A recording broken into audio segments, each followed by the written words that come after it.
Akkam jirtu hordoftoota Free Media nagaa keessanii nagaan koo sinaa qaqqabu jecha baga nagaan dhuftani. Har'a makiinaa gatii madaalawaa fi mana gatii madaalawaa ta'e qabadhee isiniif dhiyaadheera. Akkasumas wantoota gurgurtaa fi bittaan wal qabate hundasaa keessatti kan hirmaadhu ta'a. Namoonni gurgurachuu keessanis gurgurachuu barbaadan lakkoofsi kiyya pin godhamee jira. Akkasumas namoonni bituus barbaadan makiinaa lafaa fi akkasuma mana namni bituu barbaadan lakkoofsi kiyya pin godhamee jira. Fuudhaatii naan dubbachuu ni dandeessu. Akkasumas namni gurguruu dandeessan jechuudha kan gurgurachuu barbaadan. Har'a makiinaa haaraas gara baankiitiin kan isiniif qophaa'etu jira. Isas isin yaadachiisa.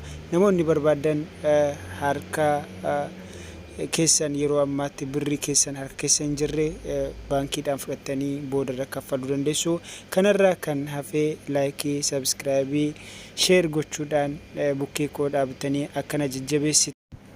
Kanarraa kan hafee dhaggeeffattoota kiyya viidiyoo tokkoon manaa fi makiinaa jalatti barreeffamee jira. Isin screenshot gootanii lakkoofsi WhatsApp fi Telegiraamii pin godhamee jira. Naanaasoo ni dandeessu.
Egaan kabajamtoota kiyya kan manni kun kan argamu sulultaa fi bakka sadi qofatti. Kun kan poosti godhe Burraayyuu, Jimmaa fi sulultaadha.